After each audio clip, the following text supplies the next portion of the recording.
रात को खाने की मेज़ पर भी मैं उन्हीं ख्यालात से उलझ रहा था जब जलील ने मेरी कैफियत महसूस करते हुए दबी ज़बान में पूछा, साहब मेरा ख्याल है इधर ढाका में आपका दिल नहीं लगा। नहीं, ऐसी कोई बात नहीं है। मैंने खुद को संभालने की कोशिश की। फिर आप शाम से चुप चुप क्यों हैं? दफ्तर के कुछ मामलात उलझ गए हैं, तुम नहीं समझोगे। मैंने उसे टालने की खातिर कहा, मैं ज़्यादा पढ़ा लिखा तो नहीं हूँ साहब, लेकिन मेरा बाप कहा करता था कि दूसरे की मुलाजमत करने से बेहतर है कि इंसान अपना कोई काम करे, 2 वक्त के बजाय 1 वक्त रूखी सूखी खाए और लंबी तान कर सोए। जलील ने कहा, अपना आप कोई कारोबार क्यों नहीं शुरू कर देते? तुमने यहाँ कभी किसी जोगी सीताराम का नाम सुना है? मैं जलील की बात काट कर गैर इरादी तौर पर पूछ बैठा। नहीं साहब, ये नाम मैंने आज पहली बार सुना है, लेकिन आपको कोई जोगी सीताराम कैसे याद आ गया? बस यूं ही, मैंने उसका नाम दफ्तर में किसी से सुना था। मैंने उसे टालने की कोशिश की तो वो संजीदगी से बोला, आप मुझसे ज़्यादा बड़े और समझदार हैं साहब, लेकिन मैं आपको किसी साधु, जोगी, पंडित या पुजारी से मिलने का मशवरा नहीं दूंगा। ये लोग बड़े ख़तरनाक होते हैं। जलील ने बड़ी अपनायत से मुझे अपनी मालूमात से आगाह करना चाहा। हमारे देश का जादू तो पूरी दुनिया में मशहूर है, लेकिन ये पुजारी लोग ज़्यादा दूर की कोड़ी लाते हैं। उनका भेदभाव जानना हर शख्स के बस की बात नहीं होती। मेरा बाप कहा करता था कि ये शैतानी कुव्वतों के मालिक होते हैं। ऊपर से सीधे सादे और मासूम नजर आते हैं, लेकिन अंदर से बड़े जहरीले होते हैं। उनके कांटे का कोई इलाज नहीं होता। इधर ढाका में ज़्यादा नहीं होते, लेकिन सुंदरबन और कलकत्ता की तरफ बहुत ज़्यादा पाए जाते हैं। क्या ढाका में कोई मंदिर वगैरह नहीं है? मैंने किसी ख्याल के तहत पूछा। बहुत सारे हैं साहब, इधर हिंदुओं की तादाद भी बहुत है, लेकिन वो हमसे अलग थलग रहते हैं। मैंने कोई जवाब नहीं दिया, खाने में मशगूल हो गया। जलील कुछ देर खामोश रहा, फिर दबी ज़ुबान में बोला, साहब आप किसी जोगी के बारे में क्यों पूछ रहे थे? कोई ख़ास बात नहीं है, तुम परेशान मत हो। आपका नमक खाता हूँ साहब, आपके लिए परेशान नहीं होऊंगा तो फिर किसके लिए फ़िक्रमंद होऊंगा? उसने बड़ी मोहब्बत से कहा, फिर राहज़दारी से बोला, क्या आपको किसी दुश्मन के खिलाफ कुछ ऐसा वैसा करवाना है? फ़र्ज़ कर लो कोई ऐसी ही बात है तो? मैंने उसे टटोलने की खातिर दरियाफ्त किया। जादू टोना करने वाले तो इधर बहुत है, पर कौन सच्चा है और कौन झूठा इसका अंदाज़ा लगाना मुश्किल है। लेकिन मैं दुआ करूँगा साहब कि आपको अगर कहीं किस्मत से नंगा मलंग नज़र आ जाए तो फिर आपको किसी जोगी या पंडित पुजारी की कोई ज़रूरत नहीं पड़ेगी। नंगा मलंग? मैंने हैरत से जलील को घूरा। ये कौन है? मैंने नहीं देखा साहब, लेकिन सब यही कहते हैं वो खुदा का बहुत नेक बंदा है। जिसके लिए उनकी ज़बान से जो बात निकल जाती है वो पत्थर की लकीर होती है। उसके बारे में अजीब व गरीब बातें मशहूर हैं। कैसी बातें? मैंने दिलचस्पी लेते हुए पूछा। कुछ लोगों का कहना है कि वो ऊपर वाले का कोई ख़ास बंदा है जो भटके हुओं को राह दिखाता है। जलील ने बेहद संजीदगी से कहा, ढाका में बहुत सारे लोगों ने उसे देखा है, लेकिन वो एक वक्त में किसी एक ही खुशनसीब को नजर आता है। क्या मतलब? मैं चौंका। मैंने यही सुना है साहब कि वो कभी सिर्फ एक लंगोटी में और कभी बिल्कुल नंगा घूमता फिरता है, पागलों की तरह कहकहा लगाता है, एक टता मांगता है और एक ही बात कहता है। उसकी ज़बान से निकली हुई बात कभी गलत नहीं होती, मगर वो किसी किस्मत वाले ही को नजर आता है। सब लोग उसे नहीं देख सकते, ये भी खुदा की कुदरत है। जलील की बात सुनकर मुझे वो नंगा और खपती बूढ़ा फ़कीर याद आ गया जो पहले रोज़ दफ्तर जाते वक्त मुझे रास्ते में मिला था। वो भी दीवानावार कहे बुलंद कर रहा था, लेकिन दूसरों ने उसकी जानिब कोई तवज्जो नहीं दी थी। शायद वो मेरे अलावा जलील के बयान के मुताबिक किसी और को नज़र ही नहीं आ रहा था। उसने अचानक मेरा हाथ थाम कर एक टके की फरमाइश की थी। उसने कहा था, सीधे हाथ से टका निकाल कर दे, फिर जिधर से आया है उधर ही उल्टे कदमों वापस लौट जा, आगे भौचाल खड़ा है। मैंने उसे एक के बजाय 2 टके दिए तो वो दीवानों की तरह कहकहा लगाकर बोला था, कंगला खैरात बांट रहा है।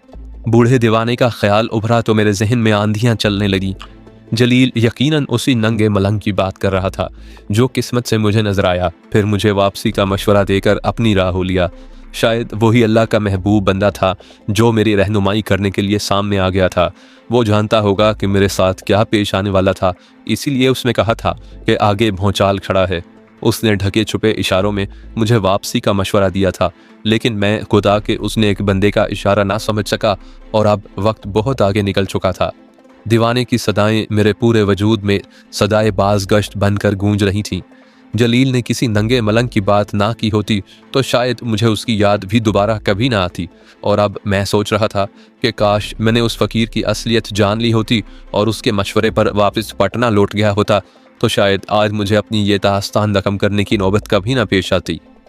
मलंग के तस्करे ने फिर जोगी सीताराम के तस्वुर को मेरे जहन में जिंदा कर दिया।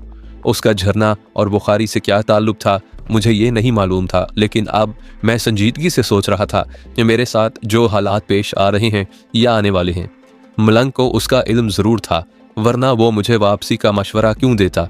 मैंने उल्टा सीधा खाना खाया, फिर जलील के जाने के बाद बैरूनी दरवाजे को बंद करके अपने कमरे में आ गया। मेरे जहन में परेशान ख्यालों का एक हजूम ठाठें मार रहा था। मैं बड़ी देर तक बिस्तर पर पड़ा करवटें बदलता रहा। फिर मैंने कुछ सोचकर कर्नल कुमार बनर्जी के नंबर डायल किए।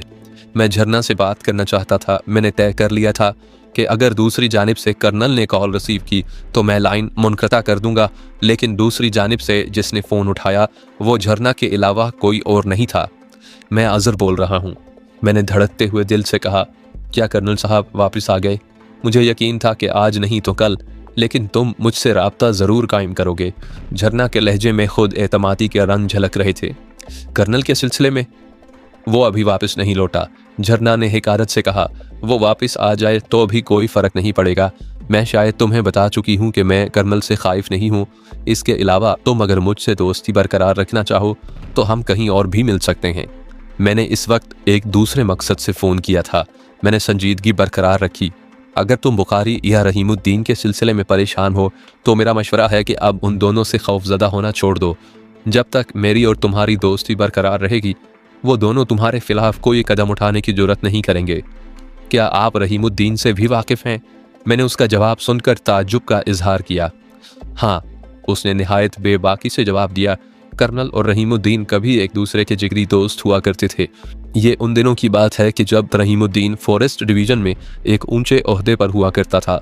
कर्नल की और उसकी दोस्ती की वजह भी कर्नल का शिकार खेलने का शौक था। रहीमुद्दीन कम व बेश रोज़ाना ही हमारी कोठी पर आता जाता था। बड़ी बड़ी पार्टियां मुनाकिद होती थीं। आए दिन हंगामे हुआ करते थे।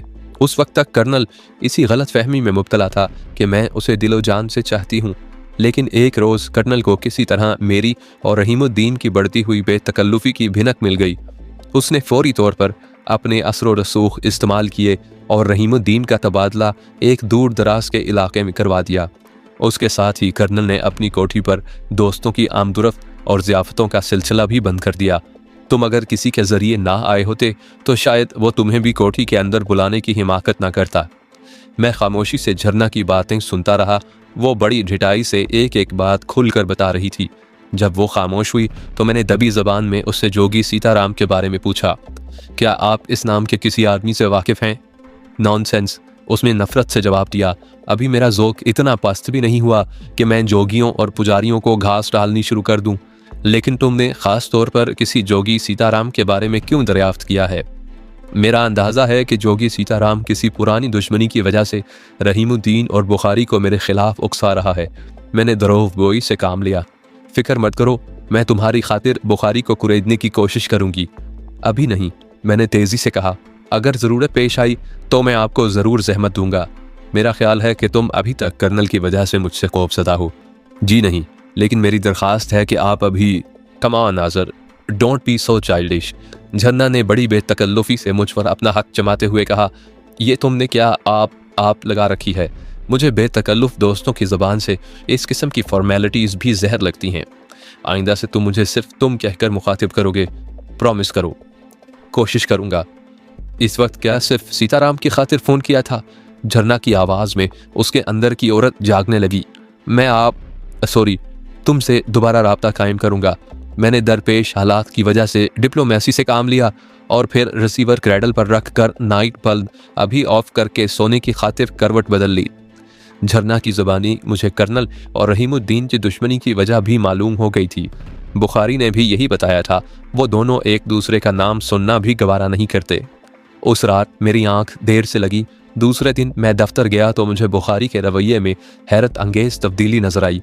वो मुझसे जिस तपाक से मिला वो मेरे लिए हैरत अंगेज़ ही था। दफ्तर में अमले के दूसरे अफराद ने भी इस तब्दीली को महसूस किया था। कुछ देर हम अपने ऑफिस में बैठे बातें करते रहे। मैंने उससे गए दिन दफ्तर ना आने का सबब दरियाफ्त किया तो वो बेहद संजीदगी से बोला, मैं बहुत दिनों से एक पार्टी के पीछे लगा हुआ था। मुखबिर नया है, इसलिए मेरा ख्याल था कि शायद मुझे डबल क्रॉस करने की कोशिश कर रहा है, लेकिन कल मुझे इस बात का अंदाज़ा हो गया कि मेरा शिकार अब मेरी दस्तरस से ज़्यादा दूर नहीं है। बुखारी ने मुझे मुख्तसरन तफसील से आगाह करते हुए कहा, वो सोने का स्मगलर है, लेकिन भारतीय और गैर मुल्की करेंसी में भी दिलचस्पी लेता रहता है। मेरी लिस्ट पर उसका नाम था, मगर मैंने ढील दे रखी थी। क्या कोई बाअसर आदमी है? मैंने पहलू बदल कर पूछा। हाँ, हुकूमती हलकों में भी जाना पहचाना जाता है, बुखारी ने संजीदगी से जवाब दिया। यहाँ बड़ी मछलियों पर हाथ डालने से पेशतर बहुत कुछ सोचना पड़ता है।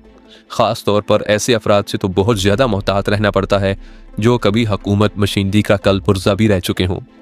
आई सी, मैं दिलचस्पी लेते हुए बोला, क्या हमारा मतलूबा शिकार भी काबीना में रह चुका है या किसी बड़े ओहदे पर फाइज था?